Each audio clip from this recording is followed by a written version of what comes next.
Mari kita terima sukacita surga. Itu pertama ya. Oke.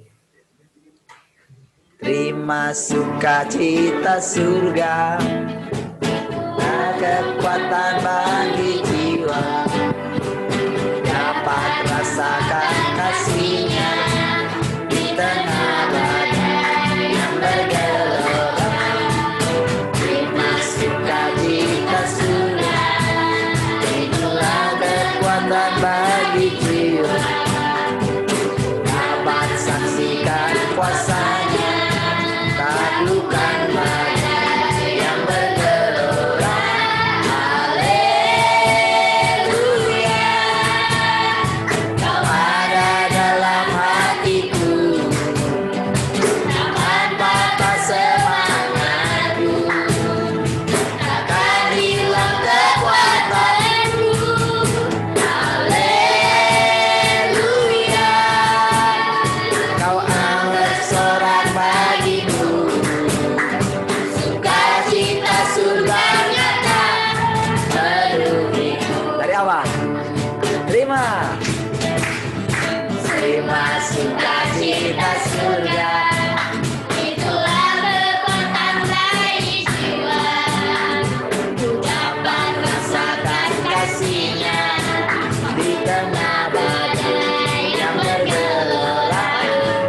Terima sukacita surga, itulah kekuatan bagi jiwa, dapat saksikan kuasanya, taklukan badai yang bergelora. Haleluya, kau ada dalam hatiku, takkan patah semangatku, takkan hilang kekuatanku. Haleluya, ku mau bersorak bagimu, sukacita surga nyata penuhi. Haleluya, haleluya, kau ada dalam hatiku, takkan patah semangatku, takkan hilang kekuatanku. Haleluya, ku mau bersorak bagimu, sukacita surga nyata penuhi. Sukacita, sukacita surga nyata penuhi. Sukacita, sukacita surga nyata penuhiku. Haleluya, sukacita surga turun di tengah-tengah kita. Haleluya, sukacitanya seperti sungai yang mengalir tanpa henti. Haleluya, sungai sukacitamu mengalir dalamku. Oh yes, anggur sukacitamu melimpah dalamku.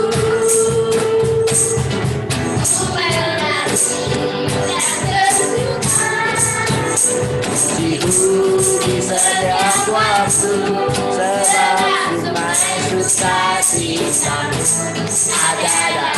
Sekali lagi katakan, sungai sukacita, sungai sukacitamu mengalir dalamku. Oh yes, anggur sukacitamu melimpah dalamku.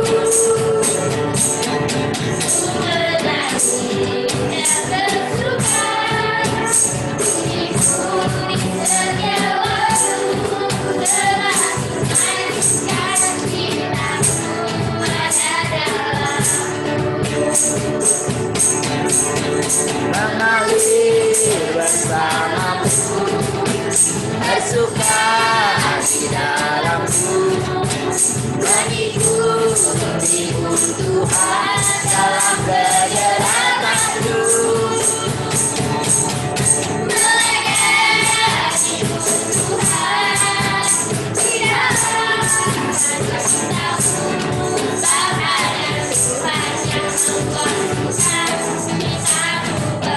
mengalir bersamamu, bersuka di dalamku, mengikuti Tuhan dalam kegerakanku.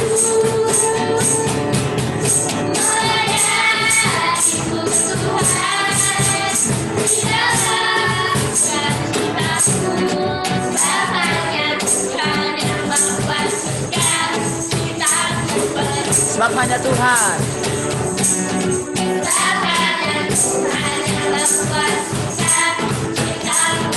Sebab hanya Tuhan.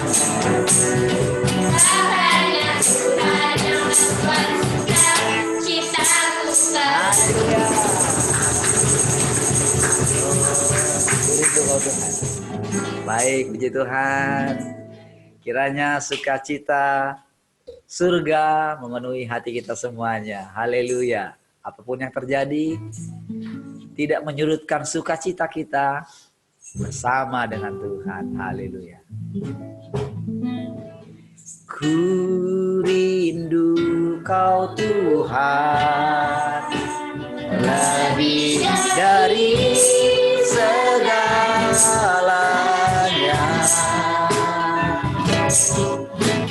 Ku cinta Kau Yesus, Kaulah dambaan. Sekali katakan, ku rindu Kau. Ku rindu Kau Tuhan, lebih dari segalanya.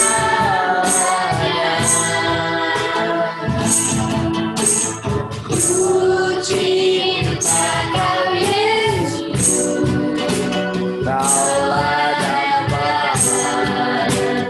Hatiku sembah Kau, ku sembah Kau, ku puji Kau selamanya hingga di akhiratku. Yang ku mau menyenangkanmu, Yesus Kau hati. Sekali lagi dari awal katakan, ku rindu Kau Tuhan. Ku rindu Kau Tuhan, lebih dari segalanya.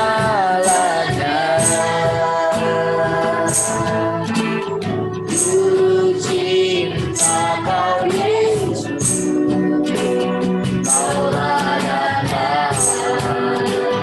Hatiku sembah Kau, ku sembah Kau, ku puji Kau selamanya hingga di akhiratku. Yang ku mau menyenangkanmu, Yesus Kau dambaan. Ku sembah Kau, ku sembah Kau, ku puji Kau selamanya tinggal di hadiratku.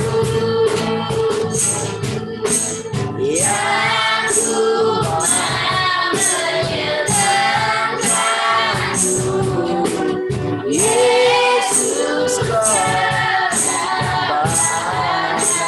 Dengan lembut katakan, ku sembah Kau, ku sembah Kau, ku puji Kau selamanya tinggal di hadiratku.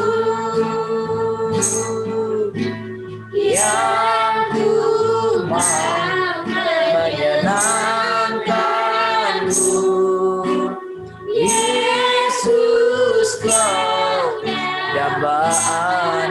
Sekali lagi sambil mengangkat tangan kita katakan, ku sembah kau. Ku sembah kau, ku puji kau, selamanya tinggal di hadirat-Mu,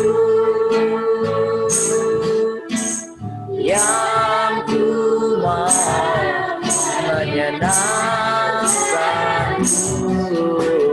Yesus kau dambaan, Yesus, Yesus kau dambaan, Yesus, Yesus kau dambaan hatiku.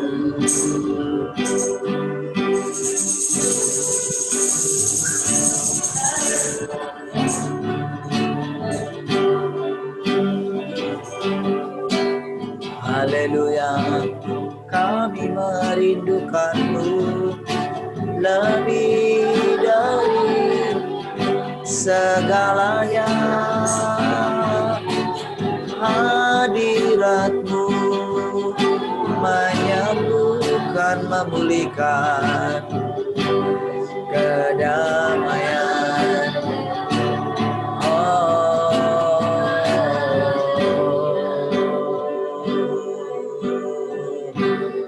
Haleluya.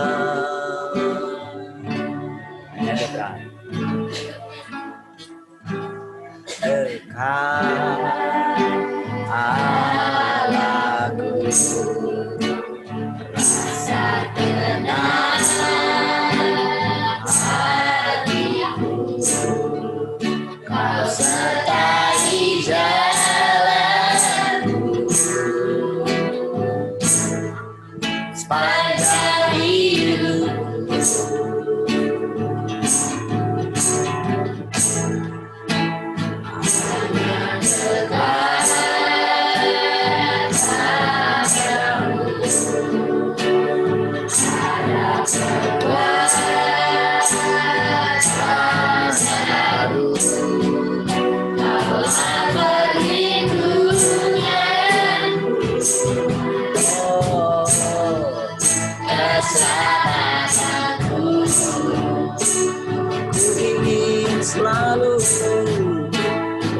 Ingin selalu bersekutu denganmu,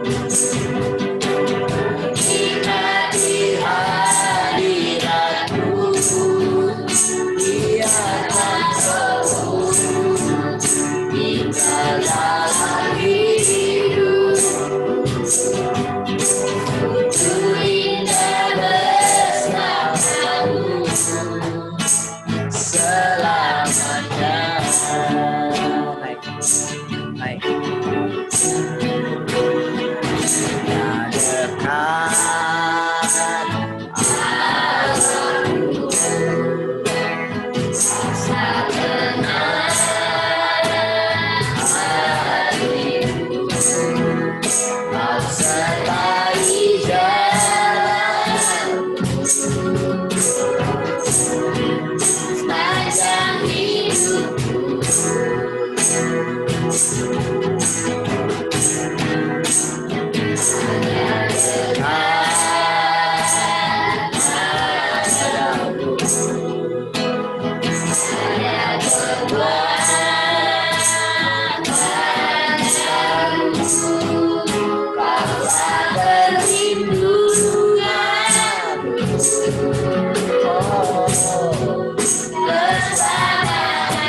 selamanya. Oh, ingin selalu bersekutu denganmu, menikmati hadiratmu, biarlah rohmu tinggal dalam hidup. Sungguh indah bersama. Sekali katakan ku ingin selalu bersekutu denganmu, menikmati hadiratmu, biarkan rohmu tinggal dalam hidupku. Sungguh indah bersama, sungguh indah, Sungguh indah bersama, sungguh indah, sungguh indah bersama, sekali katakan sungguh indah, sungguh indah bersamamu selamanya. selamanya. Oh,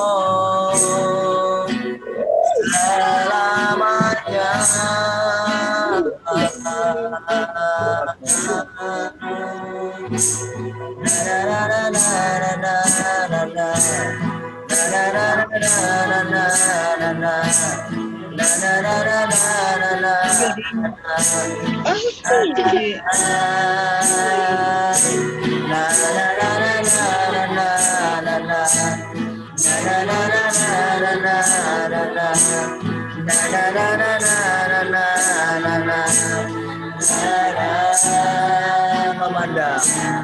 Memandang wajahmu, mengikuti kebaikanmu, mengejar hadirmu dalam hidupku, membawa sembahku, membawa sembahku, menghitungkan kebesaranmu, mengejar hadirmu dalam hidupku. Dari awal.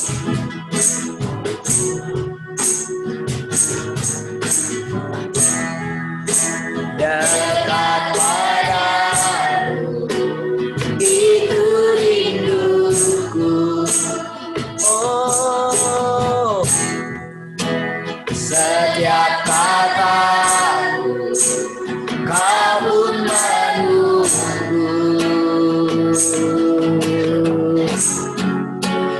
Tak usahkan ku temukan satu kasih yang abadi. Kini ku datang dan ku bawa hidupku,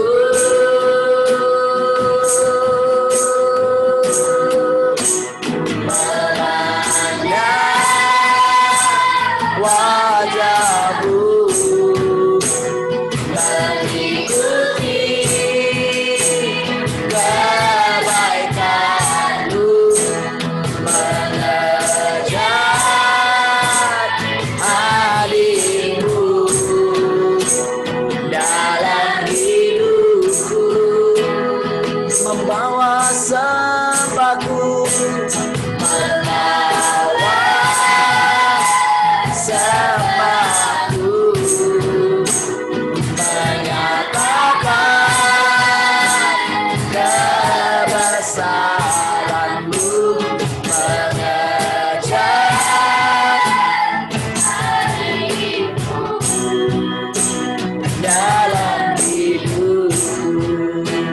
katakan memandang wajahmu, mengikuti kebaikanmu, mengejar hadirmu dalam hidupku, membawa sembahku, membawa sembahku, menyatakan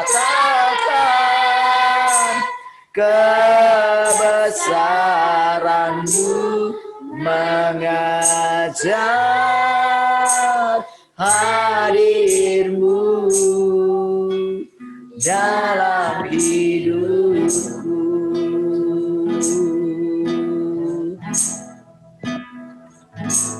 Na na na na na na na na na. Na na na na na na na na. Na na na na na na na na.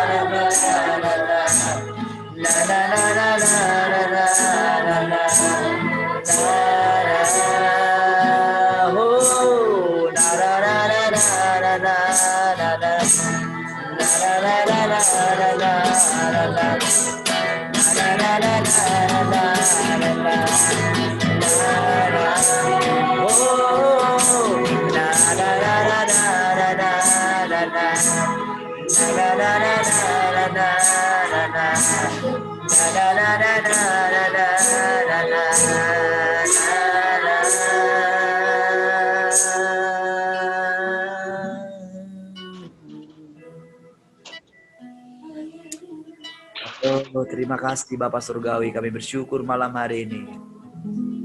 Kami boleh mengalami persekutuan dengan Engkau. Kami boleh mengalami persekutuan satu dengan yang lain. Kami boleh merasakan keindahan kasih yang Kau nyatakan di tengah-tengah kami. Silakan Bapa, Tuhan Yesus dan Roh Kudus, ajari lagi kami. Nyatakan dirimu. Nyata di dalam nama Tuhan Yesus. Haleluya. Sama-sama katakan. Amin. Baik, puji Tuhan.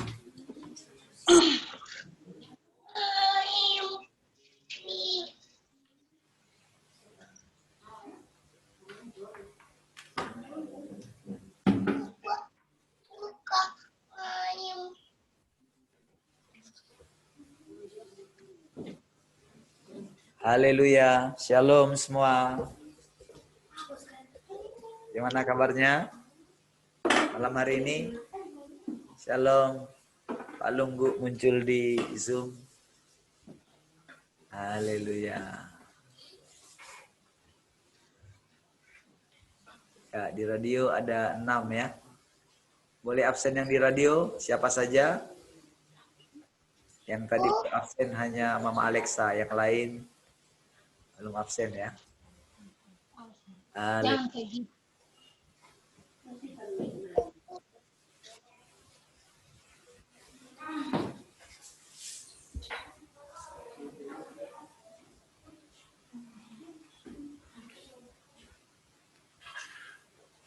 Baik, puji Tuhan, haleluya. Sukacita dari Allah, saudara. Segala sesuatu yang dari Allah, yang ada di dalam diri Allah, itu makin kita bersekutu dengan Allah, saudara, itu kita makin merasakan setiap hari ada perubahan, ada perbedaan dalam hati kita, saudara. Jadi memang betul hadirat Allah itu seperti sungai ya. Ketika kita ada misalnya duduk ya di tepi aliran sungai yang bening gitu ya, yang tidak ada kotoran, sebenarnya bening sekali ya. Ada dulu kalau saudara ke Padang ya, Situ ada kayak bukan sungai, kayak parit gitu ya. Kita pernah ke sana ya, Bu Rahel juga pernah lihat. Itu bening sekali ya. Pengen rasanya ada di sana gitu ya. Nah, ketika kita memandang itu kalau bersih ya, jernih sekali sambil mengalir airnya gitu ya. Dan ada pohon-pohonan di sana gitu ya, seperti yang dikatakan di Yehezkiel pasal yang ke-48 ya, sungainya Allah itu. Nah, dari bawah ambang bait suci katanya kan, mengalir sungai gitu. Nah, istilah-istilah di dalam Alkitab tentang rumah Bapa, kenapa disebutkan rumah Bapa? Kenapa Tuhan mengatakan, aku meninggalkan damai sejahtera bagimu. Nah, itu adalah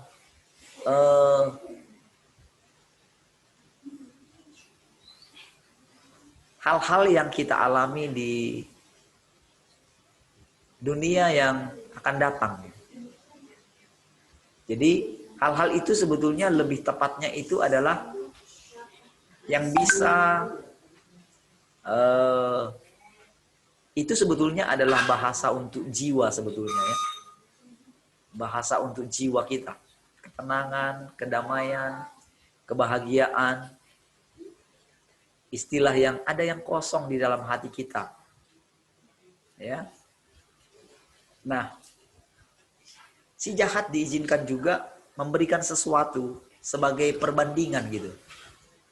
Dunia ini juga kan diizinkan untuk menawarkan segala kenikmatan-kenikmatan dunia ini. Ya.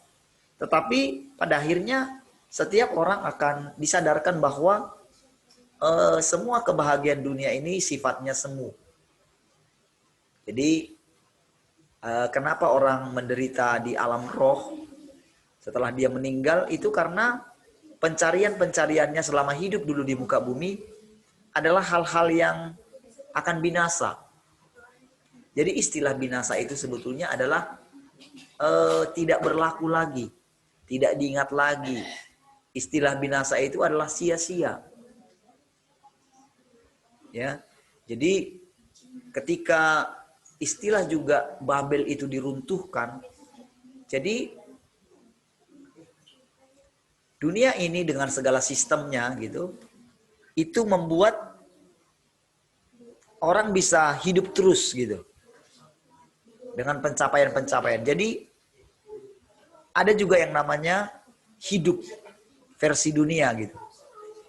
Yaitu di mana dunia ini menawarkan pencapaian-pencapaian. Kalau kamu punya ini, kalau kamu ingin bahagia, kamu mesti punya uang gitu. Makanya itu bahasa-bahasa di media sosial yang bilang,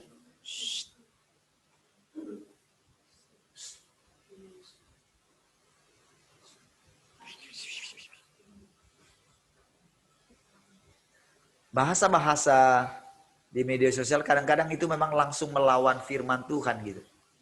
Misalnya tentang memang uang bukan segalanya, tetapi segala sesuatu butuh uang. Itu apa? Walaupun nampaknya itu benar, tapi itu sangat kayak gini loh. Kayak itu asli langsung itu melawan firman Tuhan. Walaupun nampaknya itu benar. Nampaknya ya. Misalnya istilah begini. Memang segala sesuatu bisa hanya cinta-cinta saja. Atau bisa Tuhan-Tuhan saja gitu.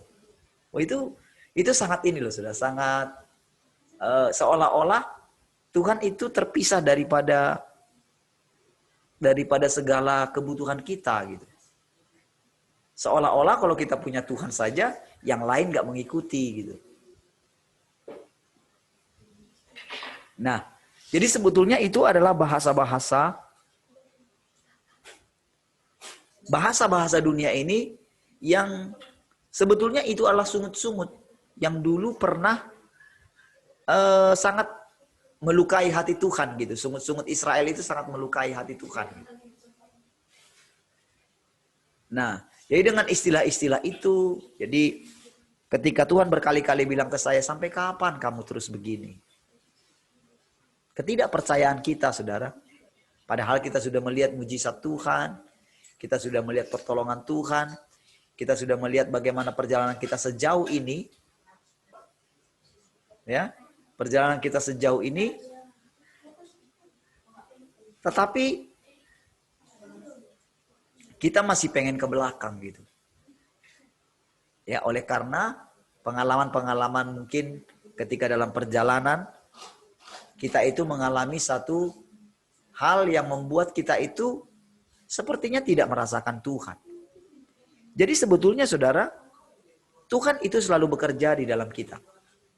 Ini yang mesti kita pahami ya. Dalam segala keadaan, dalam segala situasi, Tuhan bekerja. Jadi hal apa saja, hal suka maupun duka, ditinggalkan, merasakan seperti tidak terlepas dari Tuhan, tetapi seperti dilepas oleh Tuhan, jatuh ke dalam dosa. Hal apa saja, saudara?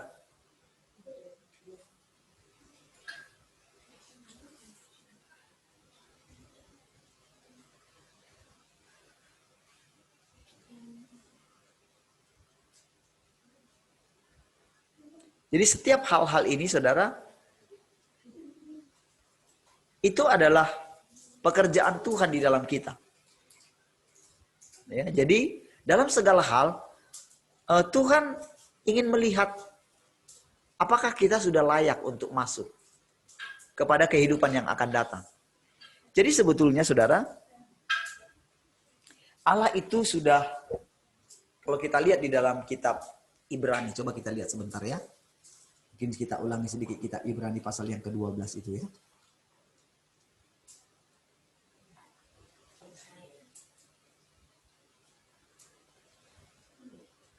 Ibrani pasal yang ke-12 ayat 23 kalau nggak salah.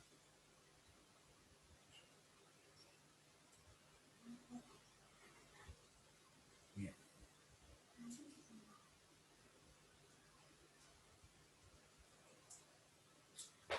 Dari ayat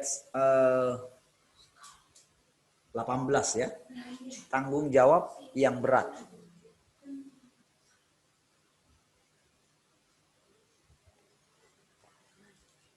Ayo anak-anak baca dulu ya. Supaya anak-anak bisa terlibat. Kita percaya. Ya. Kenapa? Jose. Oh, Jose dulu.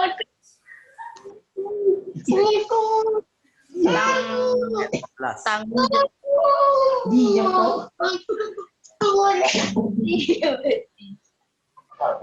tanggung jawab yang berat, sebab kamu tidak datang kepada gunung yang dapat disentuh dan api yang menyala-nyala, kepada kegelapan dan angin badai.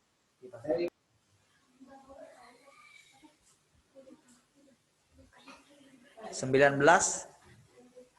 Siapa? Stanley ya?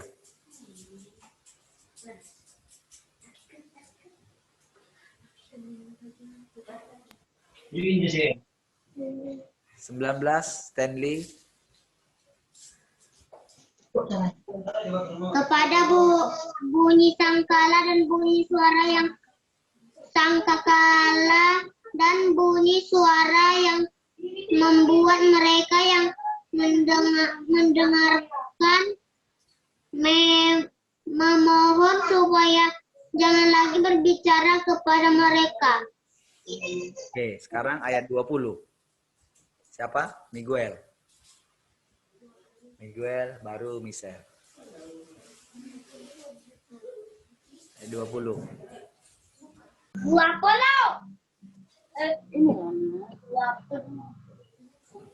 20 ayo. Mereka tidak tahan mendengar perintah ini, bahkan jika binatang pun yang menyentuh gunung, ia harus dilempari dengan batu. Ayat 21, si Michelle. Dan sangat mengerikan pemandangan itu, sehingga Musa berkata, aku sangat ketakutan dan sangat gemetar. Ayat 22, Esther ya.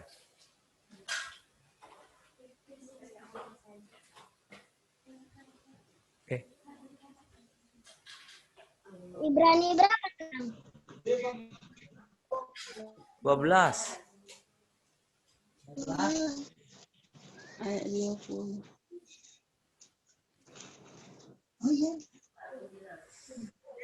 Satu aja bukan. Sekarang 22. Tetapi kamu sudah datang ke Bukit Sion, ke kota Allah yang hidup, Yerusalem surgawi, dan kepada beribu-ribu malaikat, suatu kumpulan yang meriah. Ayat 23. Tian? Bagus, bisa membacanya. Dan kepada jemaat anak-anak sulung yang namanya terdaftar di surga, dan kepada Allah yang menghakimi semua orang, dan kepada roro orang-orang benar yang telah menjadi sempurna. Ayat 24. Si Marvel.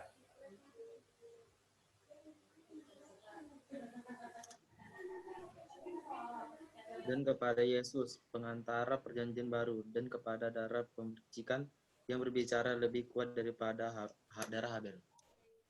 25. Ye. Jagalah supaya kamu jangan menolak Dia yang berfirman, sebab jikalau mereka yang menolak Dia yang menyampaikan firman Allah di bumi tidak luput, apalagi kita, jika kita berpaling dari Dia yang berbicara dari sorga. Ayat 26. Siapa? Saya di situ lah. Situ.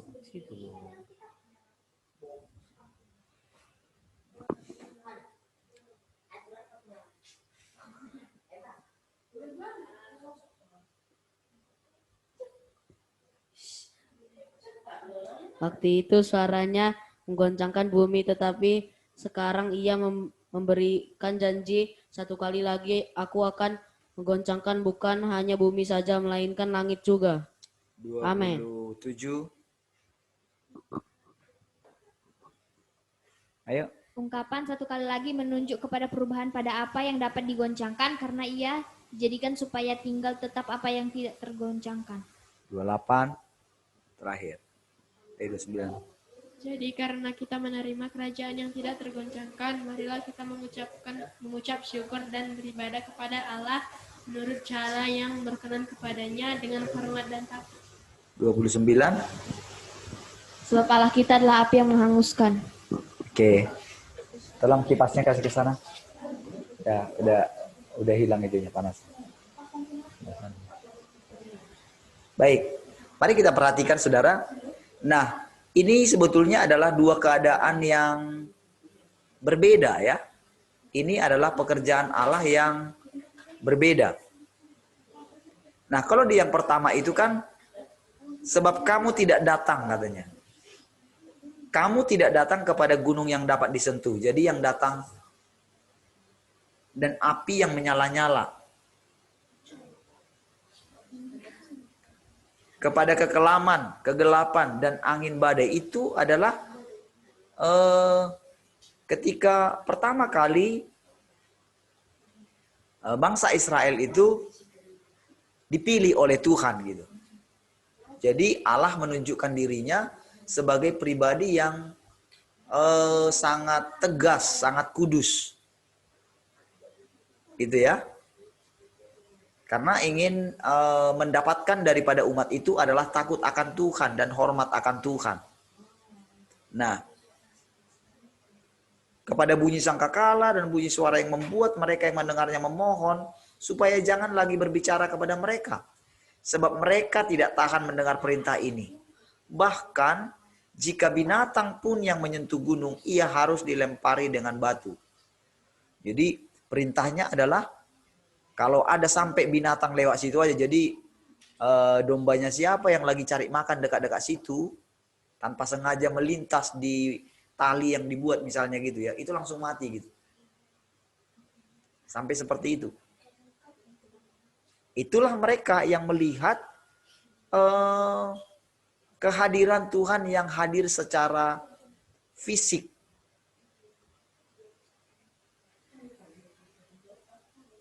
Sehingga di akhir daripada ayat ini dikatakan karena Allah itu adalah api yang menghanguskan, kan gitu. Keadaan itu tetap, saudara. Jadi semakin kita datang mendekat kepada Tuhan, jadi bangsa Israel itu kan, kalau kita lihat bangsa Israel, sebelum bangsa Israel, Abraham, itu kan nggak langsung menghadapi yang seperti ini. Nabi-nabi ada yang menghadapi seperti ini. Yeskiel, Yesaya gitu ya. Mereka benar-benar melihat kemuliaan Tuhan dalam bentuk fisik. Apa namanya? Badan ini terasa kalau mendekat ya mati gitu.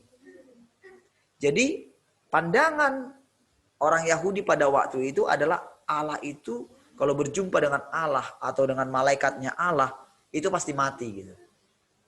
Makanya kan sampai dikatakan dan sangat mengerikan pemandangan itu sehingga Musa berkata, aku sangat ketakutan dan sangat gemetar. Padahal saudara, Musa itu sudah mengalami beberapa kali perjumpaan dengan Tuhan. Yang waktu di semak-semak yang terbakar itu langsung ada suara, jangan kamu menyeberang ke sana. Sebab tanah yang kamu injak itu kudus. Kenapa kudus, saudara? Itu karena Allah hadir di situ. Jadi, kalau manusia datang ke situ ketika Allah itu, jadi areanya Allah itu tidak bisa dihampiri. Karena itu sangat kudus. Jadi, orang manusia secara daging ketika dekat ke situ pasti mati, kira-kira begitu. Makanya ada jarak antara tabut dengan orang Israel. Jadi mereka harus ada jarak kira-kira 300 meter gitu. Ya, dari umat Tuhan itu. Jadi ketika tabut mulai, jadi mereka harus memperhatikan. Jadi nanti kan kalau misalnya mereka mau berangkat itu kan akan dibunyikan sangkakala. Itu semua umat harus siap-siap gitu loh. Begitu dengar sangkakala seperti itu ya, mungkin beberapa kali gitu ya. Jadi mungkin anak-anak yang lagi main di mana gitu ya. Jadi memang pada waktu itu ketika itu mereka berkemah itu saudara, itu mereka benar-benar tidak punya kegiatan yang lain.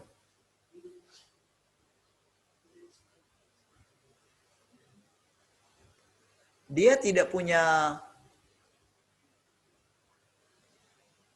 pekerjaan, saudara. Orang Israel tidak punya pekerjaan karena kan mereka hanya di kemah. Mereka tidak butuh pekerjaan karena makan datang setiap hari. Jadi mereka hanya mengikuti aturan-aturan, belajar aturan-aturan, saudara.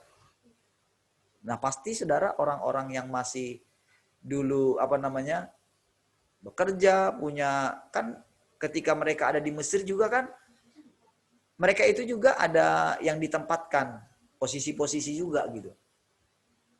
Ya ada bagian-bagian mereka, nggak semua jadi tukang itu kan. Jadi ketika mereka sama-sama mereka keluar dari Mesir itu, jadi nggak punya pekerjaan gitu loh. Jadi istilahnya pun nggak ada orang kaya, karena kan orang kaya dan orang miskin kan itu kan dibedakan dengan rumahnya, dengan kendaraannya kan begitu kalau istilah sekarang kan. Kalau dulu kan sama saja. Mereka semua tinggal di kemah gitu loh. Dan kemahnya itu dibuat untuk bersama-sama. Jadi misalnya kadang bisa juga 1 tahun di satu tempat gitu loh. Jadi mereka nggak bercocok tanam.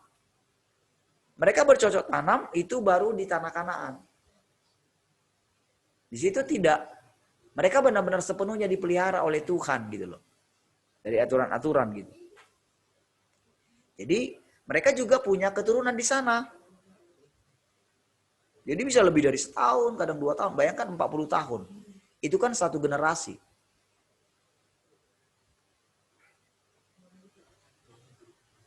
Ya, jadi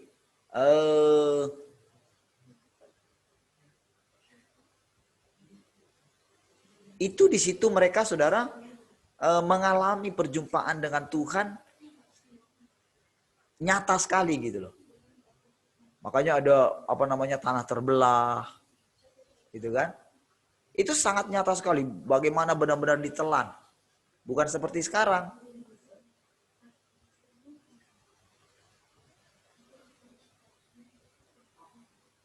Kalau sekarang kan semuanya karena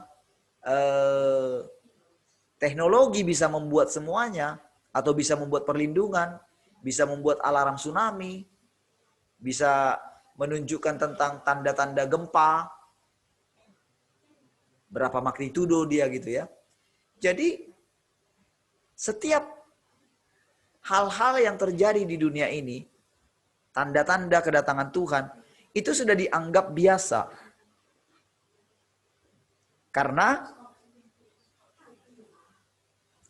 dunia ini selalu seperti Mesir itu loh. Mereka selalu buat tiruannya gitu loh. Makanya setiap kali terjadi sesuatu, seperti sekarang misalnya yang paling terakhir ini kan dengan wabah. Padahal memang aslinya itu Tuhan sedang meruntuhkan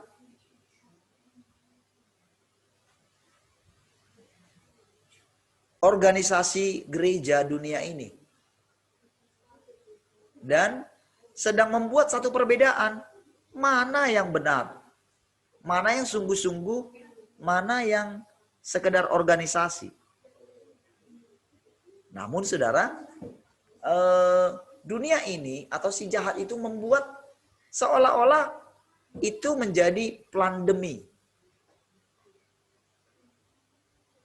Karena mereka bisa buat. Makanya akan saling menyalahkan. Makanya akhirnya apa yang terjadi? Akhirnya ketika semuanya tidak tahu harus mau buat apa, akhirnya disitulah kesempatan bagi penguasa dunia ini atau si jahat melalui antikris itu membuat supaya orang itu mau selamat atau tidak.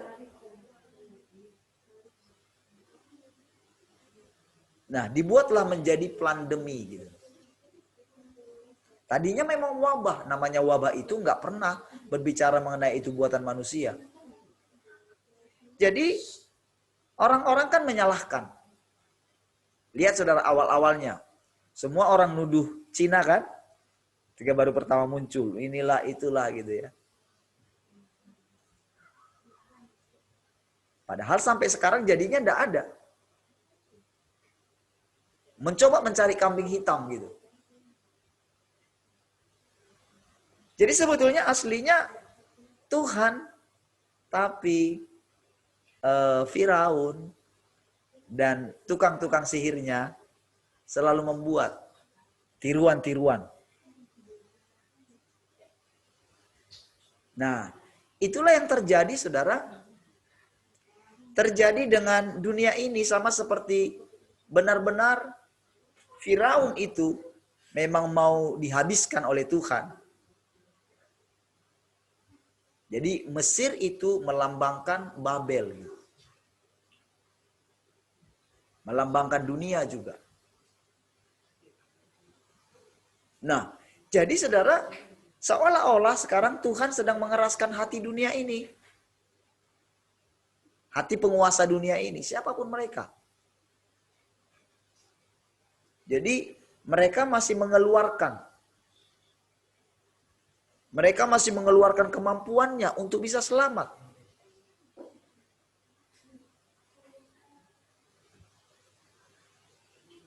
Jadi dengan tawaran-tawaran bisa ingin hidup selama-lamanya, itu membuat pengujian juga bagi umat Tuhan.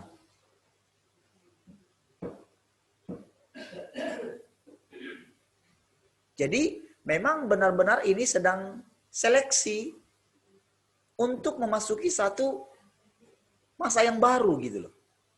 Disinilah kita sebetulnya perlu berjaga-jaga gitu. Jadi tidak mata kita tertuju kepada siapa. Nah, perhatikan saudara.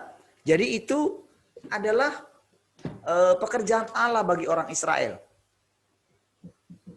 Oke, nah sekarang lihat. Jadi sama sebetulnya ketika jemaat mula-mula, ketika mereka benar-benar menghadapi penganiayaan gitu ya. Sehingga membuat seolah-olah pekerjaan Tuhan seperti itu saja. Tidak, saudara. Karena berikutnya kita melihat. Tetapi kamu sudah datang ke Bukit Sion.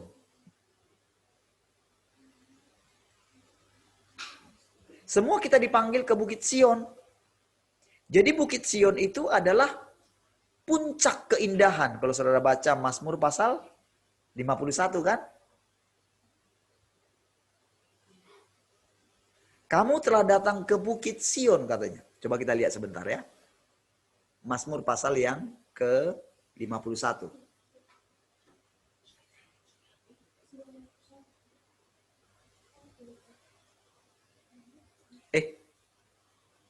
Berapa sih? Gak salah ya? Mazmur berapa ya? 50 ya? Sion, puncak keindahan. Kok bisa salah ya? 50 ayat 2. Berapa? Oh iya. 50 ayat 2. Dari Sion, puncak keindahan. Dari Sion, puncak keindahan. Allah tampil bersinar. Makanya di dalam kitab Ibrani tadi dikatakan, kamu telah datang kemana? Ke Bukit Sion. Kalau Sion itu masih kayak kotanya, kalau Bukit Sion itu puncaknya, tempat Allah berdiam. Itulah Bukit Sion. Ya. Jadi kita datang bukan sekedar ke sorga.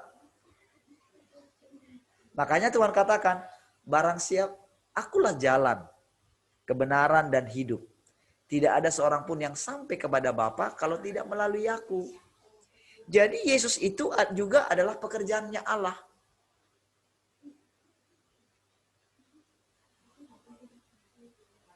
Makanya dikatakan Yesus itu jadi jalan. Karena Tuhan sudah membuat Yesus itu menjadi jalan. Menjadi kebenaran kita. Menjadi hikmat kita. Menjadi kekuatan kita. Menjadi sukacita kita. Jadi Yesus itu adalah juga bagian dari pekerjaan Allah. Sehingga saudara, Yesus mengatakan saudara, bahwa dia tidak mengetahui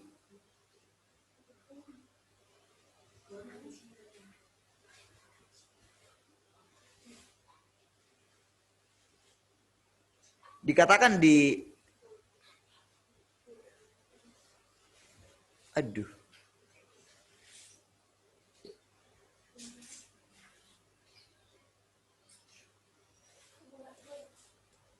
ngelek. Kedengaran kah suara saya? Enggak kan? Kedengaran kan?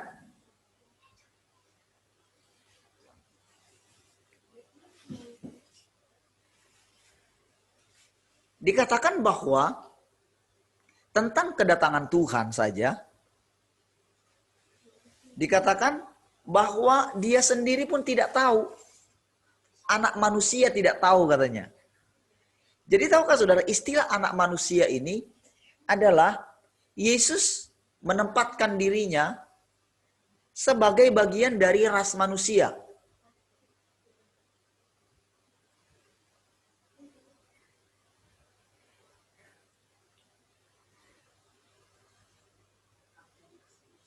Jadi Yesus hanya mengatakan demikian. Perhatikan ya tentang kedatangan dia. Dia bilang begini. Karena itu di Lukas 12 ayat 40 katakan begini. Karena itu hendaklah engkau juga bersiap sedia karena anak manusia datang di waktu yang tidak engkau duga. Lalu dia bilang di ayat yang lain di dalam kitab Matius, tetapi sama seperti pada zaman Nuh, begitu juga saat kedatangan anak manusia. Jadi perhatikan ini saudara.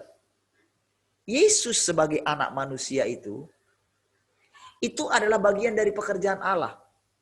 Jadi benar-benar anak manusia. Jadi dikatakan anak manusia. Tidak tahu apa yang kapan dia datang. Kapan anak manusia itu datang gitu loh. Dia berbicara mengenai dirinya, tetapi rencana mengenai dirinya sendiri, itu dia tidak tahu semua.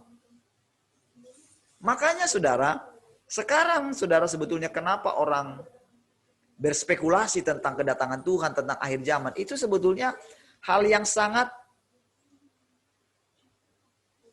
lancang.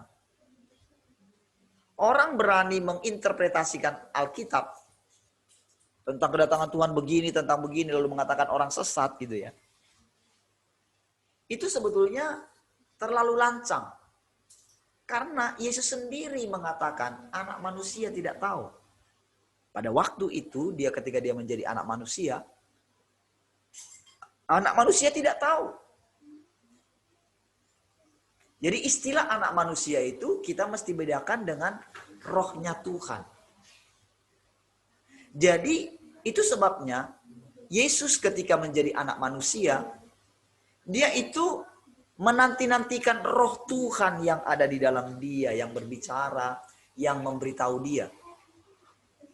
Jadi ketika murid-muridnya bertanya, bila manakah itu terjadi? Yesus itu hanya membuat tanda-tanda. Tandanya akan begini. Namun jangan gelisah hatimu. Itu barulah permulaan untuk memasuki satu zaman yang baru katanya. Jadi gempa, perang, wabah, itu bukanlah tanda-tanda kedatangan Tuhan. Itu adalah tanda-tanda untuk memasuki satu zaman yang baru gitu. Makanya kan dari dulu kan sudah terjadi kelaparan, terjadi gempa, terjadi wabah, dari dulu sudah terjadi.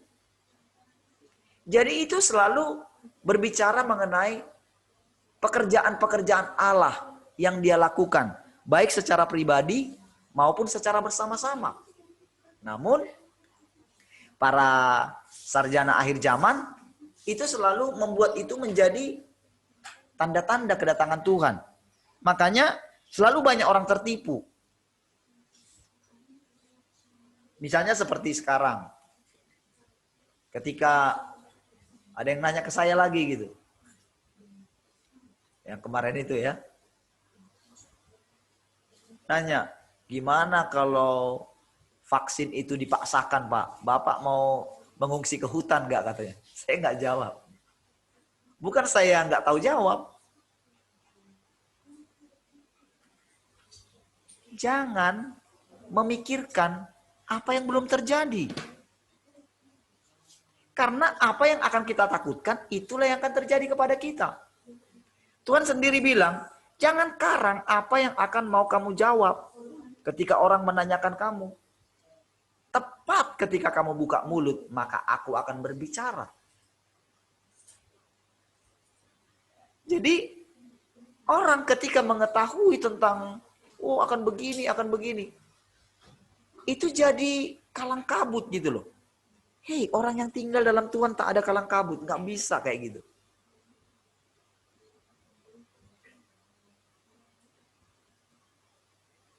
Makanya orang-orang yang tidak mengenal Tuhan, tidak mengalami Tuhan, mereka menjadi galau. Nggak bisa tenang hatinya. Ketika terjadi segala sesuatu, dia menjadi goncang. Padahal tujuan setiap yang terjadi dalam hidup kita untuk membuat kita, untuk begini loh. Untuk mengecek hati kita, goncang nggak kita atau tidak. Kalau kita goncang, berarti kita sedang ada di luar Tuhan. Nah, sadarlah, begitu kita di luar Tuhan, kembali saja kepada Tuhan. Tenangkan hatimu. Amin. Kuatkan hatimu, tenangkan hatimu. Ketika diambil, jangan pikirkan untuk membela diri. Karena kalau kita pikirkan untuk membela diri, maka kita itu akan memunculkan kekuatan daging kita.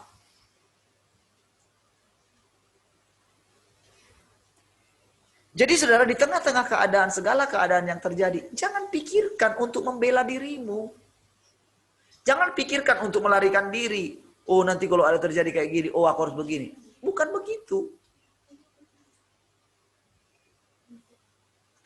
Dia akan, dia tahu bagaimana Herodes ingin membunuh anak-anak seumuran Tuhan Yesus pada waktu itu. Dia nggak perlu ada orang di pemerintahan untuk memberitahu kepada dia. Oh, si Herodes punya rencana kayak gini, kayak si itu kan, kayak si Haman kan. Si Mordekai dengar kan. Tidak selalu perlu seperti itu. Tuhan bisa langsung bicara. Langsung katakan. Jadi kalau kita nggak dengarkan, kita mesti bersikap seperti Elia. Ketika anaknya perempuan itu, perempuan Sunem itu, iya betul ya? Iya. Ketika dia kematian anaknya kan, ketika dia datang, dia menangis sampai memohon di kakinya Elia kan. Misalnya bilang, ngapain tuh katanya? Tenang katanya. Dia pasti mengalami sesuatu yang sangat berat. Tapi Tuhan menyembunyikannya kepadaku. Dia tenang sekali. Dia tidak mau cari tahu. Dia tidak menilai salah. Sama seperti Eli. Imam Eli yang ketika Hana mulutnya sampai komat kamit yang dikira mabuk gitu kan. Salah menilai. Elia tidak. Dia bilang kepada hambanya. Tidak. Hatinya sangat ini. Cuman Tuhan menyembunyikan itu. Jadi sama ketika Tuhan Yesus mau pergi membangkitkan Lazarus. Dia tidak tahu tepat semuanya. Dia hanya bilang, mari kita ke sana. Lalu murid-muridnya teringat dengan peristiwa yang lalu. Kemarin kamu kan mau dilempari di sana. Masa kamu mau pergi ke sana lagi? Matilah kita nanti. Menjawab yang lain. Jadi dia benar-benar menanyakan kepada bapaknya. Jadi itulah sebetulnya sikap kita. Jadi walaupun kita tahu informasi apapun yang menakutkan, apa yang dibuat gitu ya. Ketika hati kita tenang, ketika kita tinggal di dalam Dia, hati kita menjadi tenang. Tidak akan menjadi kalut gitu. Jadi ada hal-hal saudara yang dibuat menjadi seperti rahasia bagi kita.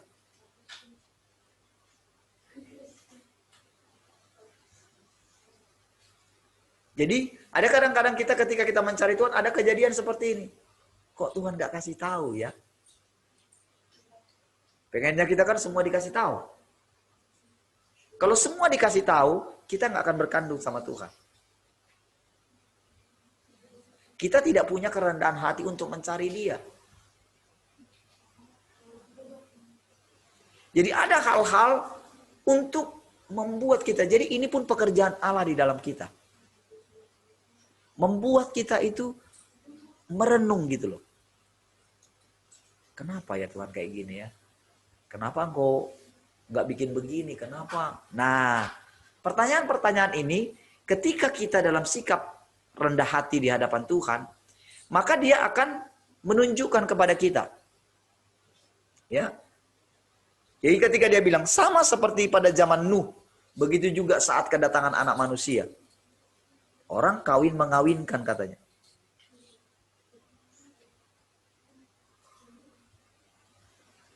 Yang di pikiran orang adalah bahwa tidak ada lagi kawin mengawinkan nantinya gitu loh. Gak usah sibuk menikah misalnya begitu. Bukan itu maksud ayat ini.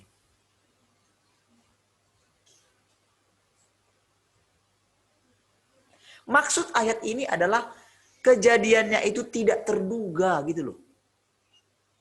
Jadi orang semua sibuk dengan aktivitasnya. Tiba-tiba sistemnya dihancurin gitu loh.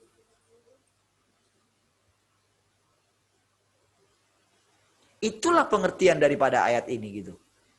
Jadi jangan diinterpretasikan. Makanya kan dari dulu kan setiap terjadi bencana, Tuhan sudah mau datang. Ketika datang ini, Tuhan sudah mau datang. Sehingga tidak pernah menyelidiki ayat-ayat yang lain yang berbicara mengenai sama seperti kilat datang dari arah timur dan bersinar ke arah barat. Demikianlah kedatangan anak manusia kelak. Dia hanya tahu, dia hanya menceritakan keadaannya seperti ini loh nanti. Jadi memancar dari timur. Mengenai waktu, anak manusia pada waktu itu tidak tahu. Jadi nanti dia yang akan datang ceritanya kan, si anak manusia ini. Anak manusia itu kan Tuhan. Tapi kalau saudara lihat, si anak manusia itu jadi rohnya sama, roh Tuhan. Tetapi anak manusia itu bisa dipakai siapa saja. Makanya ketika Tuhan menampakkan diri itu dengan wajah yang berbeda-beda setiap kali gitu loh. Hanya ketika dia melakukan satu peristiwa yang sama, mecah-mecahkan roti, barulah mereka tahu. Jadi pada waktu itu mereka melihat wajah, tapi wajahnya sudah berbeda dengan wajah Tuhan. Ketika dilihat pertama itu, setiap kali penampakan itu, saudara. Ayo, gimana gitu ceritanya? Mulai pahamkah tentang kedatangan Tuhan yang kedua?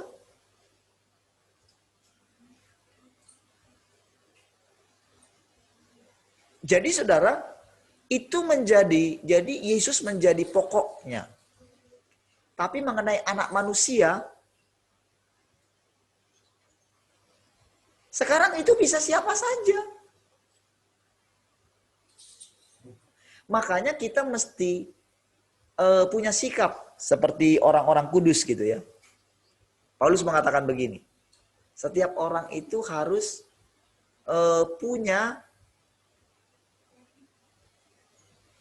harus bersedia memberikan tumpangan katanya.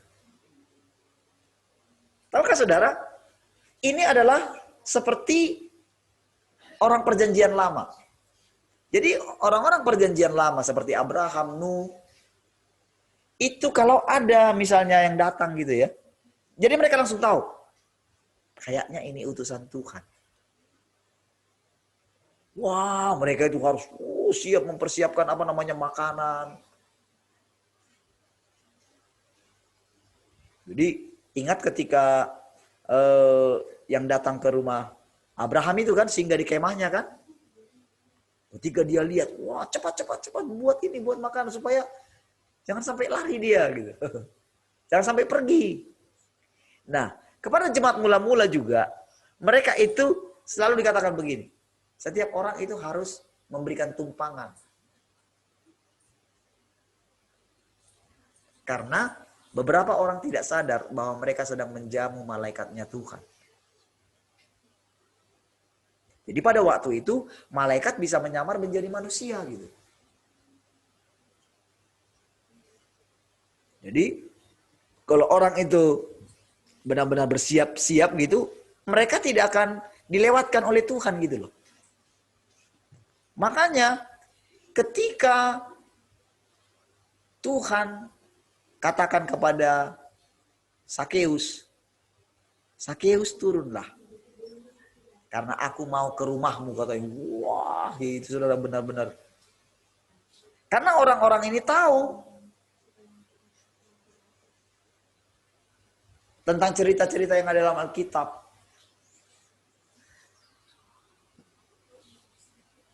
Ya. Nah, jadi tidak tahu gitu loh.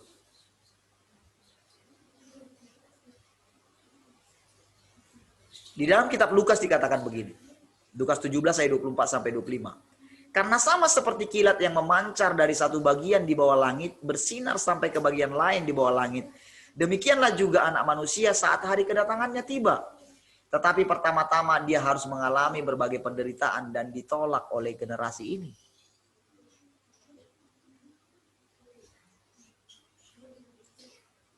Jadi akan ditolak, mengalami penderitaan. Dikatakan sesat. Memang benar-benar berbeda, saudara. Makanya ketika awal-awal itu ketika saya ini, wah itu gempar juga. Karena apa? Karena memang sudah diblok duluan. Sama seperti ketika muncul Dr. Lewis itu. Wah. Gempar mereka. Padahal yang dinyatakan dia itu benar. Lalu mereka mencoba, wah memang iya tahu ilmunya. Jadi ketika ada lagi debat seperti itu, wah itu mah kacangan. Katanya, wah itu memang tingkat dasar, memang kita nggak tahu. Tahu, tapi nggak pernah menyuarakan. Tahu ada kontradiksi obat, tapi nggak pernah menceritakan sebelumnya. Dr. Lewis yang berani. Jadi ketika Dr. Lewis menjadi viral, menjadi banyak pengikutnya, orang sadar. Jadi orang-orang awam itu bilang begini, kalau benar dari dulu ada, kenapa saya tidak tahu? Kenapa kami tidak tahu? Kenapa banyak orang itu baru tahu sekarang? Karena kalian tidak pernah memberitakan.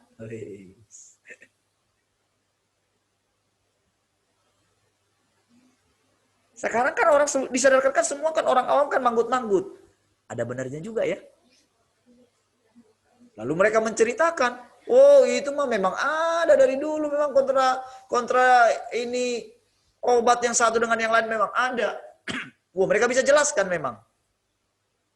Dengan bahasa-bahasa kedokteran gitu. Tapi siapa yang berani menyuarakan?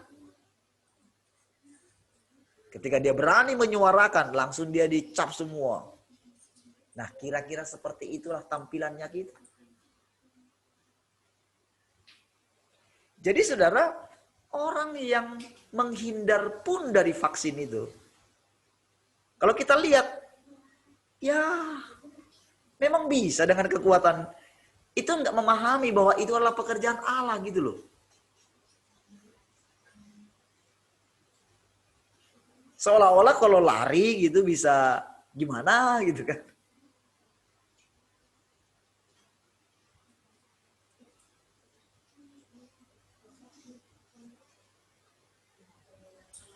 Tahu tanda-tandanya, tetapi harus Tuhan yang mengerjakan di dalam kita. Ya. Jadi dikatakan anak manusia itu tidak datang. Tidak tahu kapan datangnya. Makanya ada beberapa ayat tentang kedatangan Tuhan itu tidak pernah dibahas. Contohnya yang dikatakan, dan pada tengah malam terdengar teriakan, lihat mempelai laki-laki datang, keluarlah menyambutnya. Itulah kan 5 garis bijaksana, 5 garis bodoh itu kan. Lihat mempelai datang, itu kan jelas. Cuman orang-orang hanya melihat tanda-tandanya, dia akan datang di awan-awan. Itu saja yang mereka pegang. Padahal ayat tentang kedatangan Tuhan banyak sekali. Itu salah satu iya. Tapi yang lain banyak sekali. Lihat, aku berdiri di pintu. Di depan pintu mengetok. Kalau ada orang yang mendengar suaraku dan membuka pintunya, aku akan datang masuk kepadanya dan bersantap dengannya. Dia bersamaku. Makan bersama-sama. Seperti yang kita alami. Kita menikmati Tuhan. Kita makan bersama dengan Tuhan. Dan Tuhan bersama dengan kita. Tuhan menangkap kita. Dan dia tidak akan melepaskan kita. Kita merasakan hadiratnya.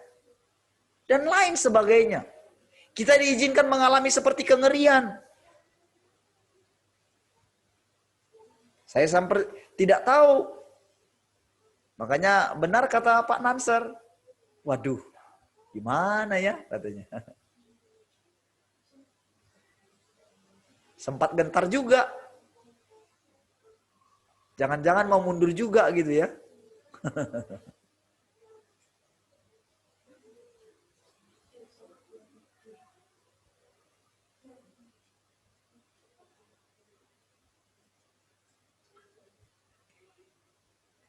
Jadi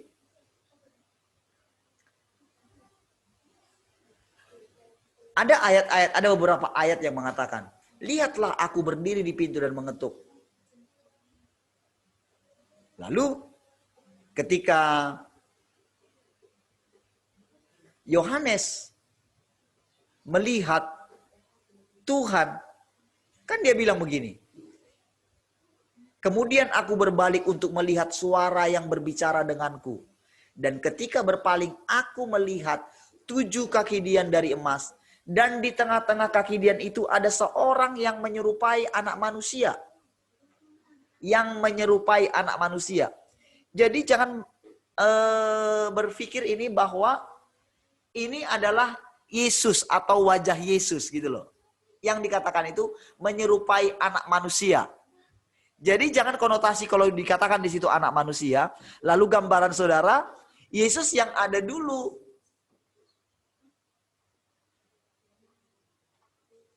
Itu hanya dikatakan anak manusia. Makanya itu pernah juga menemani Sadrak, Mesak, dan Abednego. Menyerupai anak manusia katanya kan.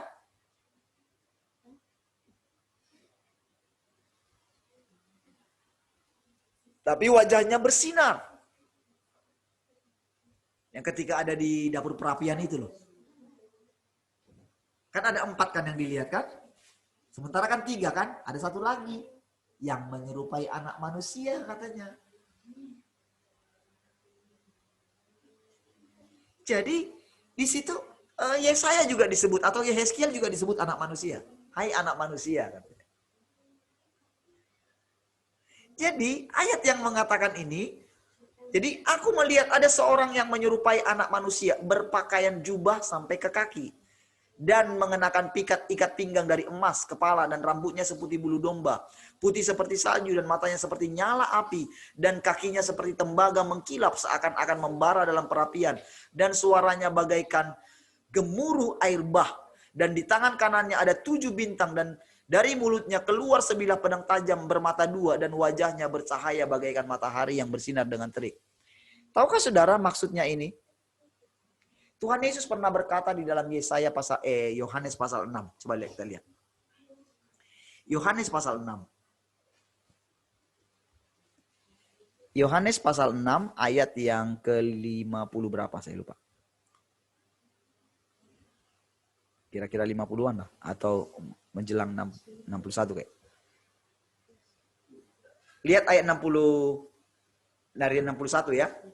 Yesus yang di dalam hatinya tahu bahwa murid-muridnya bersungut-sungut tentang hal itu, berkata kepada mereka, adakah perkataan itu menggoncangkan imanmu? Lihat saudara, saudara mesti memahami bahwa ketika Tuhan bicara itu, jadi kadang-kadang atau lebih sering Tuhan Yesus itu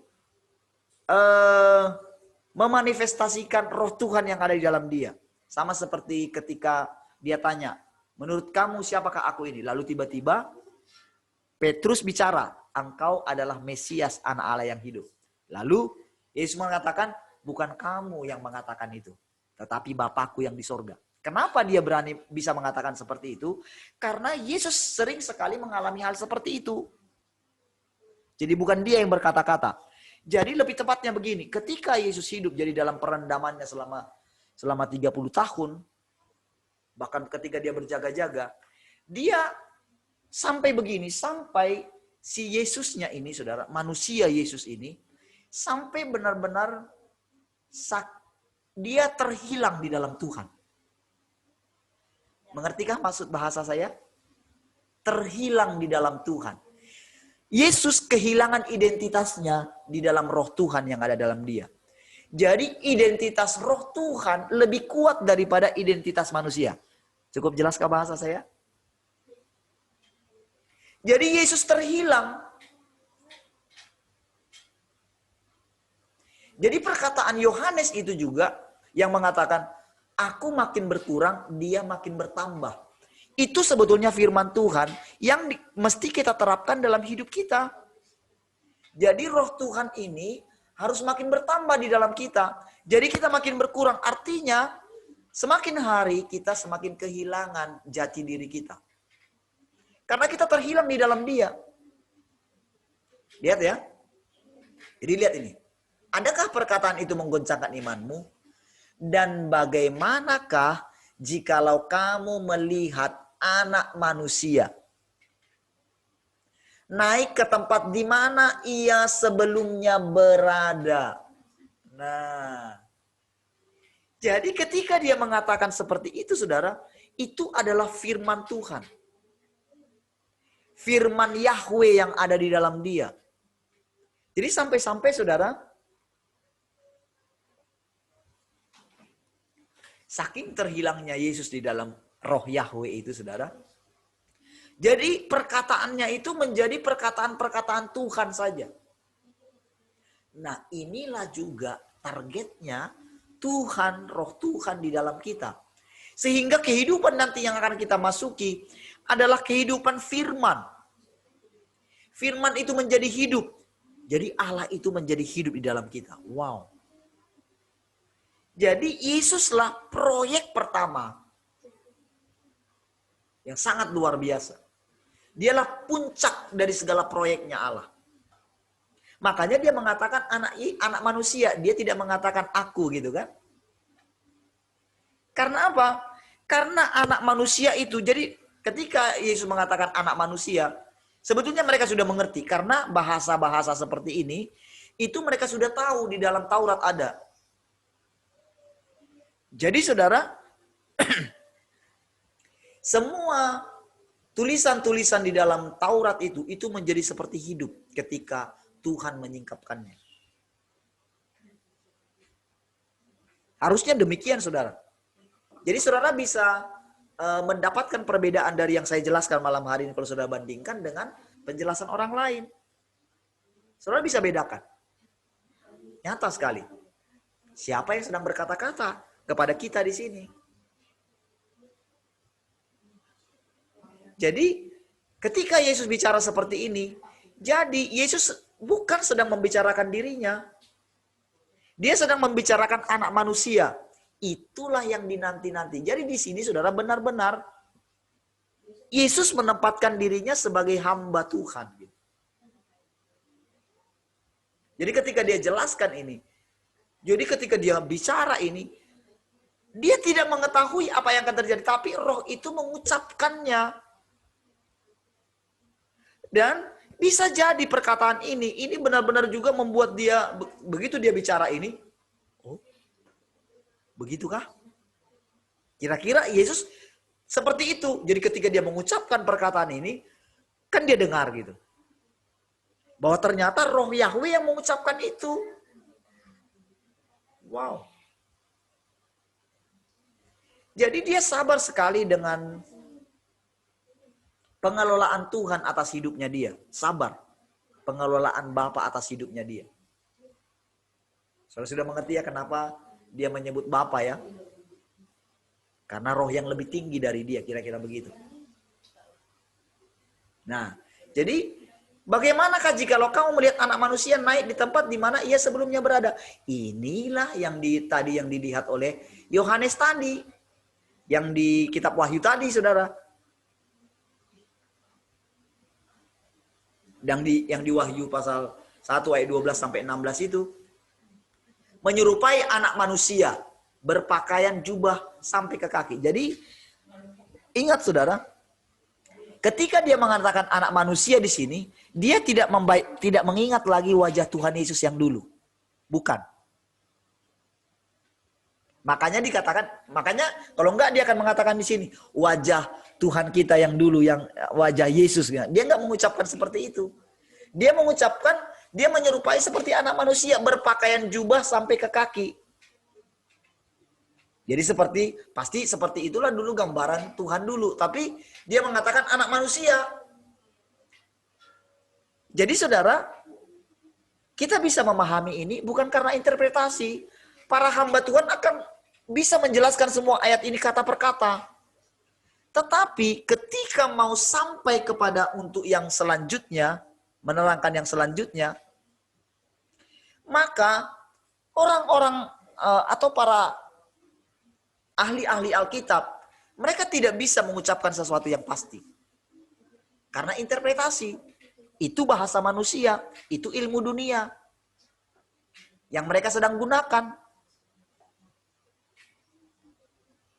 Itu seperti bedah buku. Jadi para sarjana Alkitab itu seperti melakukan bedah Alkitab. Tetapi yang benar adalah Roh Tuhan yang harus menjelaskan. Firman Tuhan itu yang akan menjelaskan. Firman, sang firman itu. Allah atau firman yang menjadi manusia itu. Yang menjelma di dalam kitab. Itulah yang menjelaskan. Jadi arti daripada berinkarnasi adalah, jadi Yesus itu atau sang firman itu, Allah itu memakai mulut manusia ini untuk berkata-kata gitu. Makanya bahasanya saudara bisa mengerti. Ketika saya katakan tadi yang hal seperti tadi ya, dia kehilangan dirinya, terhilang di dalam Allah, itu kan bahasa supaya kita bisa mengerti. Dipakailah pengertian kita, pengertian saya, supaya bisa menjelaskan kepada saudara.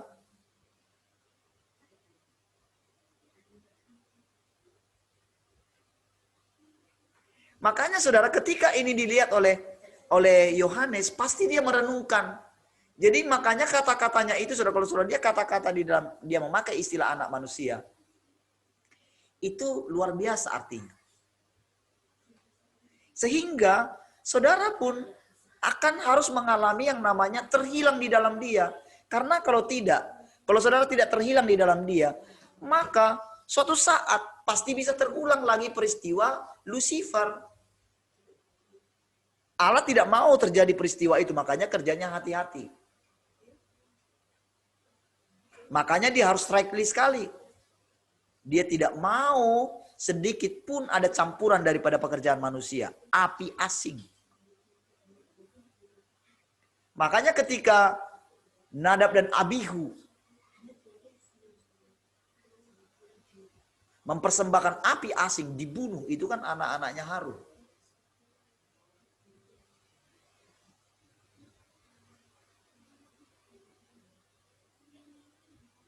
Langsung dibunuh. Dan Harun tidak boleh berduka terlalu dalam.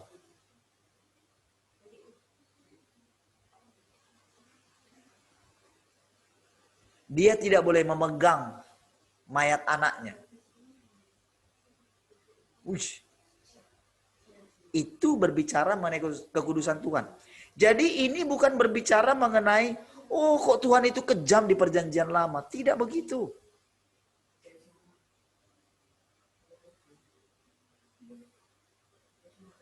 Jadi saudara, dalam segala peristiwa yang sedang terjadi dalam hidup kita, ada hal-hal memang yang kita mesti, kalau kita tidak dikasih tahu, ya sudah. Kalau dikasih tahu, puji Tuhan.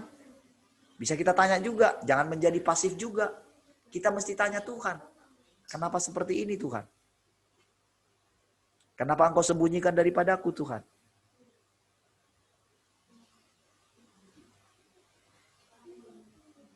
Jadi setiap segala peristiwa yang terjadi. Jadi kalau kita melihat dari beberapa hari peristiwa yang terjadi kan, Kan dalam waktu berdekatan. Jujur memang saudara, wow.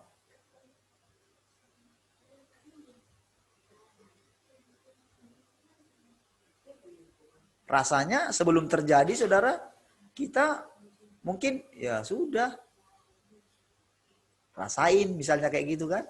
Tapi begitu terjadi kita melihat. Kaget kan?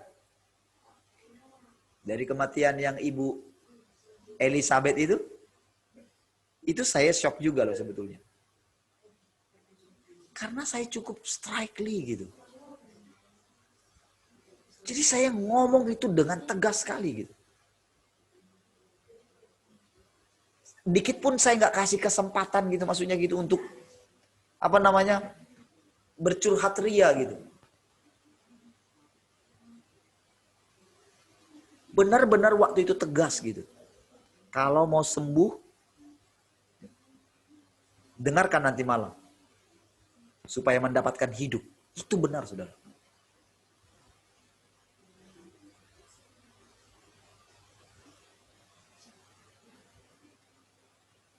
Ketika 3 hari lagi meninggal, syok, saudara.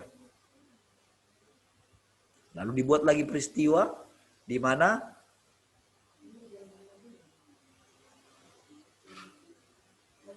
Pak Pendeta yang sempat gabung gitu. 1 kali, dan itu terakhir juga. Lalu peristiwa Pak Dedi juga yang dibawa pulang. Setiap keadaan ini satu pelajaran.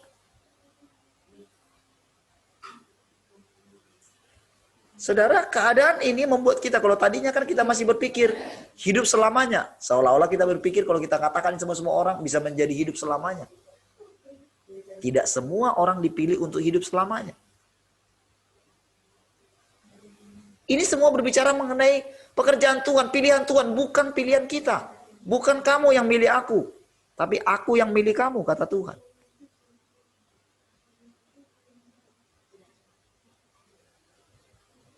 Sekarang kita jadi mengerti bagaimana yang dikatakan mati, hidup, hidup, hidup selama-lamanya. 2 perbedaan. Ini diberikan gambaran kepada kita. Saudara, kalau saya saksikan saudara proses pemberangkatan jenazahnya Pak Pendeta yang di kampung itu, wah itu memang semua menangis, saudara. Karena memang sangat baik, saudara.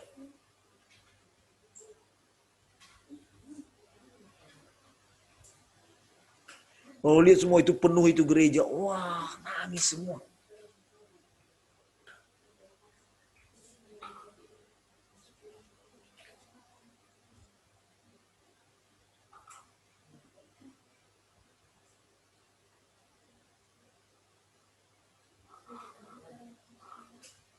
Pasti membayangkan bagaimana nanti kami. Akankah kami dapatkan hamba Tuhan seperti ini lagi? Kira-kira begitulah seruan mereka.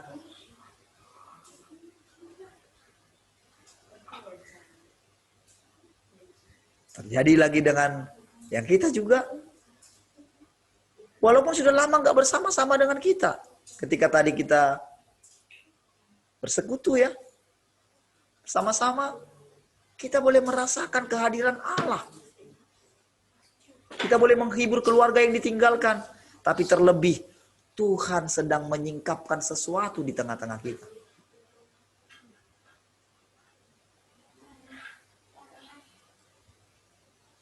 Sekarang kepercayaan kita diuji. Benarkah kita masih percaya Tuhan ada di tengah-tengah kita atau tidak?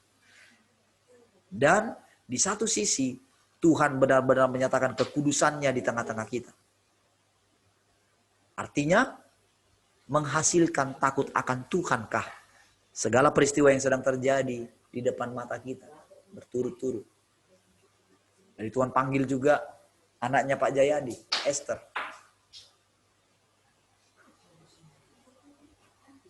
Harusnya kan itu kan pelajaran juga kan? Karena tidak berapa lama bergabung dengan kita, keluar, permisi tidak ikut gitu kan. Terjadi peristiwa itu. Apakah semua secara kebetulan? Tidak ada. Tidak ada peristiwa terjadi secara kebetulan. Tapi di sini kita sedang melihat Tuhan dengan kekudusannya, Dia sedang hadir di tengah-tengah kita.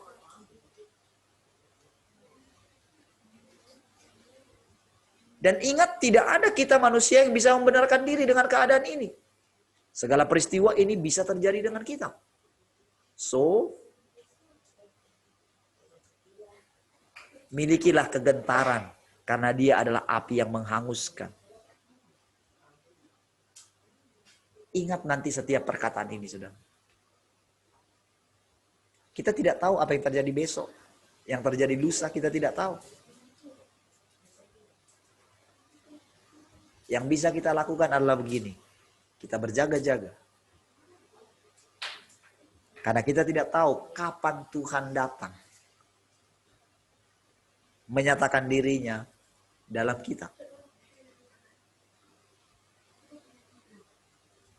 Jadi di Ibrani tadi,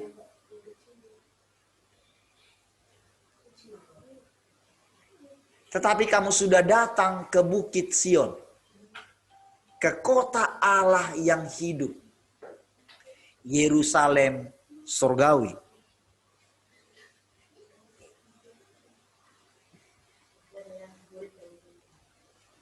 Dan kepada beribu-ribu malaikat, suatu kumpulan yang meriah.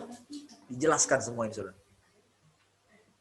Walaupun ini, saudara, walaupun ini sepertinya sama, tetapi ini ada tingkatan-tingkatan. Makanya dikatakan ke Bukit Sion. Jadi Bukit Sion ini berbicara tempat yang tertinggi.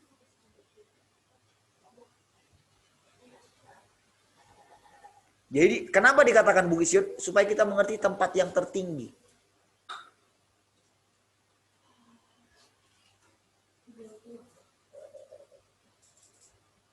Yerusalem surgawi, kota Allah yang hidup. Jadi Bukit Sion ini seperti kota.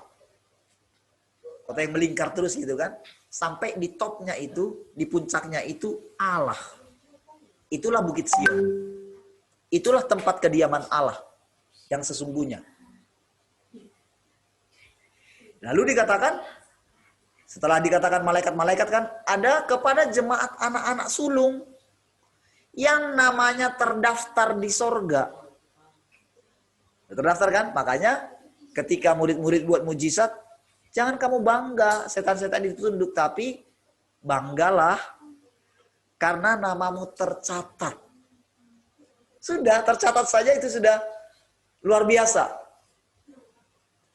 Jadi, jangan pernah berpikir ingin menyaingi siapapun. Menyaingi misalnya kan ketika Tuhan, ketika para murid saling bersaing satu dengan yang lain kan. Siapa yang terbesar di antara mereka kan? Lalu diambil anak kecil kan? Pada waktu itu Petrus merasa dirinya paling besar. Dan murid-murid yang lain juga ya nganggap seperti itu karena Petrus yang paling vokal gitu loh. Nah, saingan terdekatnya adalah Yohanes. Yohanes itu berani menyendengkan kepalanya. Itulah saingan terdekatnya. Makanya apa yang akan terjadi dengan orang ini? Dia tahu hatinya Petrus, saudara. Kalau aku mau dia hidup sampai aku datang, itu bukan urusanmu. Tuhan tidak mengatakan bahwa dia akan hidup sampai sekarang. Tidak. Tapi walaupun seperti itu, perkataan Tuhan itu firman. Nah, gitu loh saudara. Oh, ini menjelaskan perkataan yang hidup ini butuh perenungan yang panjang loh saudara. Apapun yang kita ucapkan, itu bisa jadi firman. Ingat yang saya katakan ketika Pak Pendeta itu? Begini loh Pak, karena kemarin ada yang saya bilang ini, tetapi Dia nggak mau, 3 hari kemudian mati. Firman.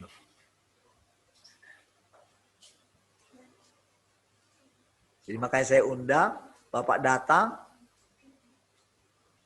Itu benar-benar itu jadi perenungan sama saya.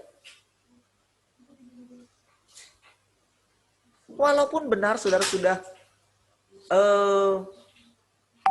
beberapa hari sebetulnya katanya dia sudah sering duduk di tempat dia mau dikuburkan itu. Jadi dia sudah persiapkan kuburannya gitu. Jadi ternyata orang-orang itu cerita, anaknya itu cerita karena dia sering duduk di situ dalam beberapa minggu terakhir ini gitu. Jadi dia sudah pesan gitu. Jadi sakitnya sebetulnya sudah lama juga. Dia emang nggak mau minum obat gitu ya. Paling nggak mau ke dokter dari dulu. Ya kayak seperti keras kepalanya saya lah.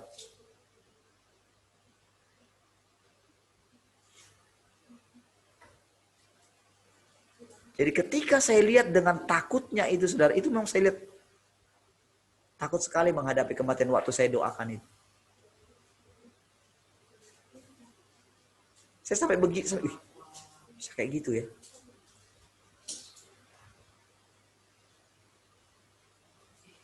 Saya ingat ketika saya minta didoakan sama Pak Andreas ya, ketika itu udah parah gitu ya, muntah darah itu masih baru-baru itu ya. Waktu saya telepon Pak Andreas, nomornya itu kan Mentari ya. Nomor Pak Andreas kan Mentari kan, 0816 ya. Oh 15 kalau nggak salah. Jadi saya tanya, Pak nggak ada nomor simpati ya Pak, Telkomsel? Nggak ada katanya. Wah saya harus cari nomor, karena dulu kan belum seperti sekarang ya.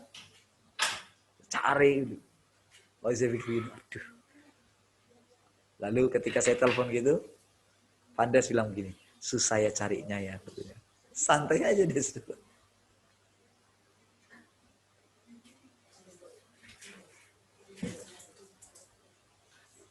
Saya ingat waktu itu saudara. Saya coba cari-cari. Apa masalahnya? Dulu Pak pernah begini ada. Saya ceritakan karena alam pikirannya kan masih dunia orang mati kan. Ada dulu Pak jemaat saya begini-begini. Saya katakan begini. Jangan-jangan dia kali Pak.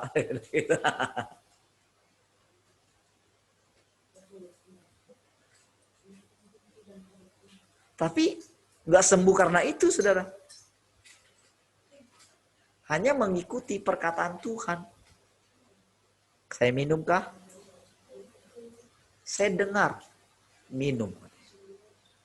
Saya benar-benar berurai air mata minum itu, saudara. Karena saya nggak tahu. Ya sudahlah Tuhan. Kalaupun saya harus malu dengan namanya seorang hamba Tuhan harus minum obat gitu. Saya nggak tahu lagi. Ya sudahlah. Saya benar-benar dengar. Minum. Sambil menangis saya itu. Minum obat itu. Setelah itu saya mulailah dengan pengalaman yang baru. Sampai terakhir yang dikatakan, kamu tidak pernah sakit katanya. Wah itu benar-benar sudah saya nggak ngerti itu. Tapi saya ngikut aja terus. Ya, lihat. Jadi ini gambaran-gambaran. Jadi kepada jemaat anak-anak sulung, yang namanya terdaftar di sorga, dan kepada Allah yang menghakimi semua orang. Jadi perkataan-perkataan ini berbeda-beda saudara. Jadi kalau dikatakan kepada Allah, bukan kepada Allah maksudnya. Kepada Allah yang menghakimi semua orang.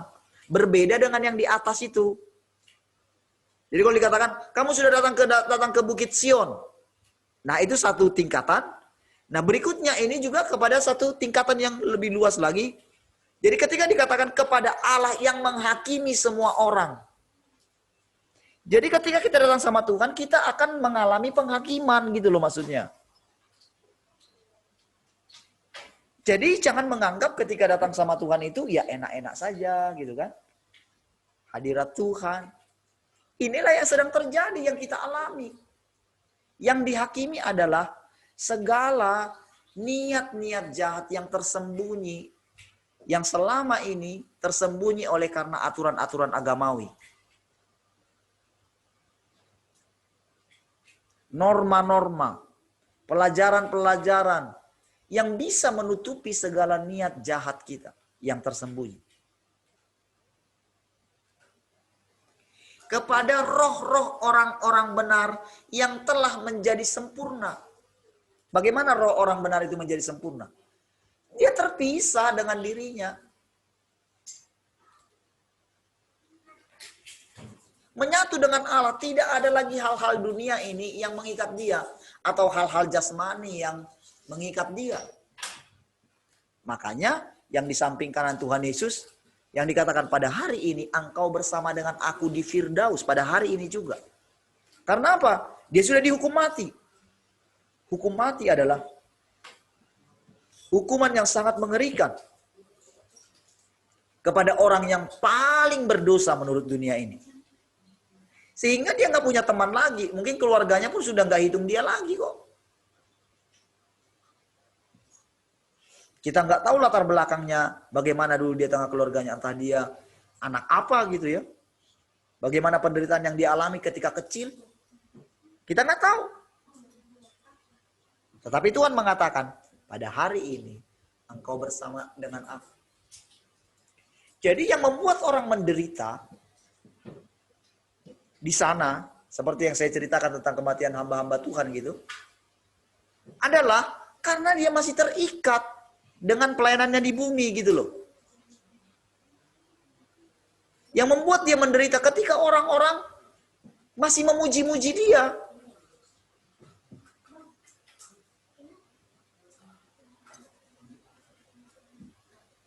Mereka tidak tahu cerita yang sebenarnya. Di sana dia benar-benar sedang mengalami penghakiman Tuhan. Ingat sekali lagi, penghakiman Tuhan adalah untuk melepaskan kita daripada hukuman. Penghakiman Tuhan adalah berperkaranya kita dengan Tuhan. Apakah kita berani berkata-kata kepada Tuhan? Tampillah sebagai laki-laki. Mana berani Ayub bicara? Apakah kita berani berbicara sama Tuhan? Tapi walaupun demikian, kita diminta. Inilah namanya saudara proses perenungan kita. Ketika kita dihakimi oleh firman-Nya Tuhan. Jadi dengan keadaan yang sedang terjadi kepada kita, saudara, jangan lari dari penghakiman Tuhan. Karena tujuan penghakiman Tuhan adalah demi kebaikan kita. Demi kita dilepaskan daripada dunia ini. Daripada kebinasaan ini.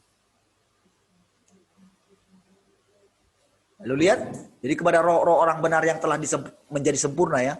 Jadi sempurnanya mereka itu ketika mereka menyatu dengan Allah. Jadi istilahnya begini, tak ada Paulus lagi di sorga.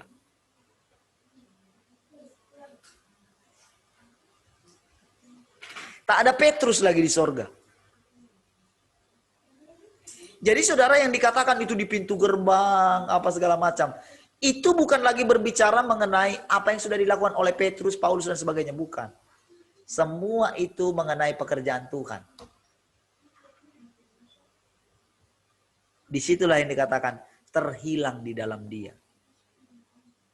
Makanya Yesus juga mendapatkan namanya yang baru katanya kan. Dan kita pun akan mendapatkan nama yang baru.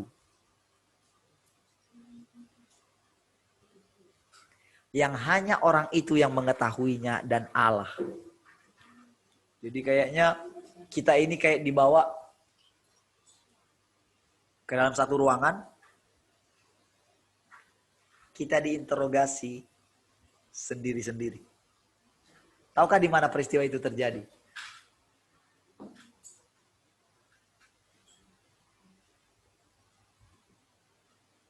Semua orang masuk kepada ruangan itu. Ruangan itu sendiri. Dan itu semua ada di sini. Di dalam saudara. Dalam perenungan saudara. Saudara benar-benar melihat Allah itu nyata menghakimi saudara. Ya.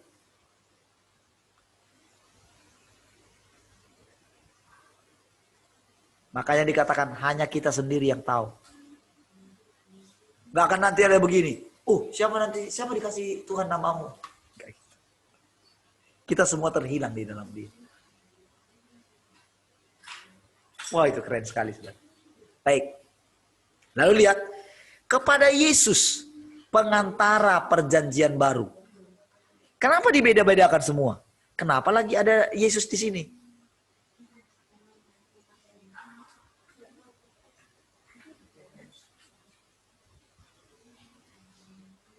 Pengantara perjanjian baru. Dan kepada darah pemercikan. Padahal kan Yesus itu kan yang punya darah pemercikan kan? Tapi itu dibuat berbeda. Jadi nggak sekedar datang kepada Yesus, tetapi Yesus yang bagaimana? Yang sudah mencurahkan darahnya. Darahnya bagaimana? Berbicara lebih kuat daripada darah Habel. Darah Habel itu apa? Meminta keadilan dari Tuhan. Darah para martir katanya. Mereka itu berteriak memohon keadilan sampai kapan?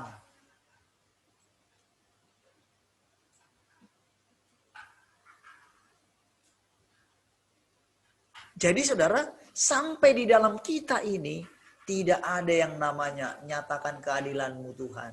Bela kami Tuhan. Ketika awal-awal saudara mungkin kita masih membela diri kita. Saya masih saudara dengar mungkin membela diri saya.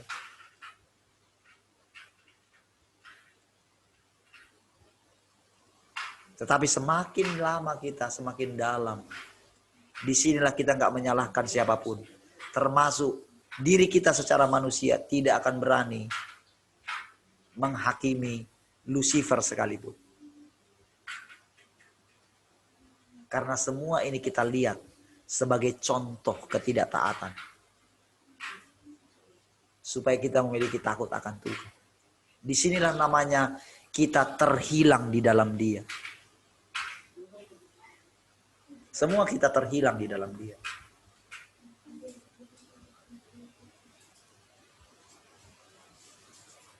Baik saudara, sudah lewat 33. Ya, kita berdoa supaya besok lagi Tuhan menyatakan dirinya ya pada kita. Terus saudara laparlah dan haus akan Tuhan. Ya, nanti besok juga mungkin besok sore nanti ada itu ya, nanti saya kabari ya. Nanti saya konfirmasi lagi dengan Mak Gwen. Hadir gak malam ini Mak Gwen?